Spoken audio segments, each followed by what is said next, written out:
issues was that in the last 4 years the market there was this thinking that perhaps the number of stockbrokers community will shrink, but we keep seeing many more people getting into the stockbroking profession. There are new inductees, so it shows that yes, the market community, the market operators is still a profession that people would want to get into.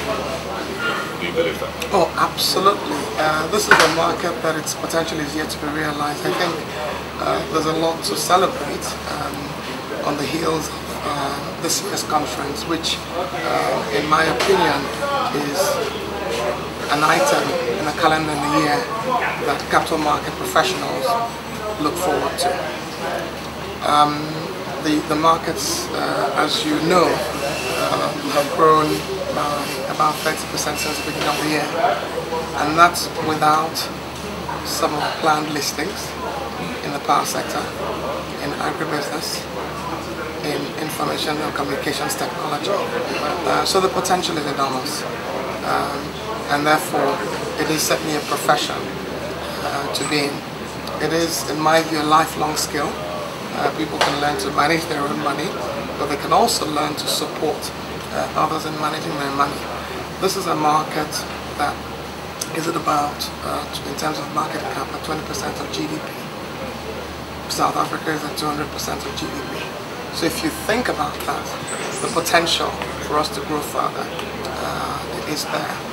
What we've seen in the past is, first, a market that's not been driven by fundamentals, but we're seeing a market that's driven by fundamentals. We're also seeing a market that has breadth in terms of the development. In the past, it's usually led by one sector, generally the banking sector.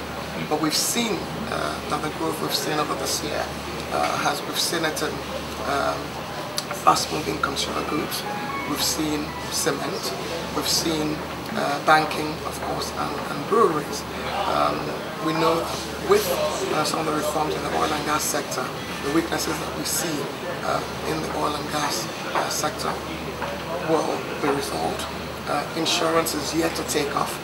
I think some of the reforms we've seen in the banking sector need to happen in the insurance sector. So the scope for this market to grow, for there to be more opportunities for stockbrokers to be involved in the market is enormous, no doubt. Do you have your eyes on the pensions market, for example, as a portfolio very huge to drive liquidity into this market? Oh, absolutely. I mean, I think over the recent past, prior to the pension reforms, our market has been very driven domestically by retail investors. With the advent of the reforms, we've seen a significant accumulation of pension assets. Today we have more than $17 billion of assets, more than 2.7 trillion naira of assets that will be invested in the markets. And this is significant also because the Pension Commission has recognized the importance of the equity market and how it's aligned to pension assets, and has revised guidelines to allow more investment in equities. So we're going to see that also important. So we're going to see the influence of institutional domestic investors, pension funds, but also asset managers, because we at the Securities and Exchange Commission are encouraging collective investment schemes. We believe that for a population of 167 million people, having unit holders of less than 250,000 is nothing compared to the potential. So this market is doing well, but the potential is even bigger than what we're seeing today. Your approval by the SEC of market making, short selling, securities lending looks like it's giving the market a new breath, a new direction we haven't seen in 50 years. And you see this will be a very good platform for local retail investors to get back in the game. Oh, absolutely. I mean, one of the issues that have been identified as part of our reform agenda was really the insufficiency of liquidity in our market. With the advent of market makers, with our approval of it, along with short selling, securities lending, what we expect is that liquidity will be improved. We expect that market makers will put two-way prices. So if you want to buy a stock, you can buy it. If you want to sell it, you can sell it. And what we've seen across the world is that liquidity is key to developing markets.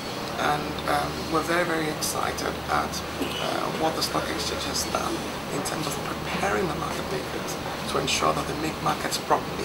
We're very happy that 25 stocks today have been included in the list for market making. It's absolutely exciting. For a retail investor, if you go through your broker, you have the potential to make additional income through securities lending. So it's a win-win situation for everyone, and particularly for our markets as a whole. The IPO market is still a little bit sluggish, it's a little bit dry. Based on certain information, the stock exchange talking to a wide range of companies, perhaps hundreds of them. What role will the SEC play to get our IPO market back, just as we've seen in Hong Kong? Well, I think first and foremost, the fact that we approved new listing requirements. Traditionally, we've had the same listing requirements for different kinds of sectors, for low cap companies, mid cap companies, and large cap companies, and that's not supportive of sectors. So take for example the exploration and production sector in oil and gas. With what's going on with the petroleum industry bill, when it is approved, one of the requirements is that there must be more participation, there must be more local content, so there must be greater indigenous players. What we must do is prepare for those indigenous players to have sufficient capital to invest sufficiently in the oil and gas sector. And the stock market, the stock exchange provides a veritable venue for them to raise funds. What we see some of them looking at raising funds both within Nigeria and outside of Nigeria, and therefore our approval of new listing requirements that support sectors like oil and gas, that support small and medium scale enterprises is particularly important. But I think more generally, when you look at the President's reform agenda, economic reform agenda, looking at what's happening in agriculture, what we expect is that over the next few years we're going to see a number of agribusiness that are listed. The ones that are listed are beginning to do well on a dividend yield basis. Some of them are doing just as well as some of the stuff that have been driving the performance of the market. We believe also that there's clearly a business reason why large companies, large telecom companies can list on the Nigerian Stock Exchange. We don't think it's altruistic, we don't think they need to be compelled. We believe that there is a good business reason. They're going to walk in on their own. Absolutely.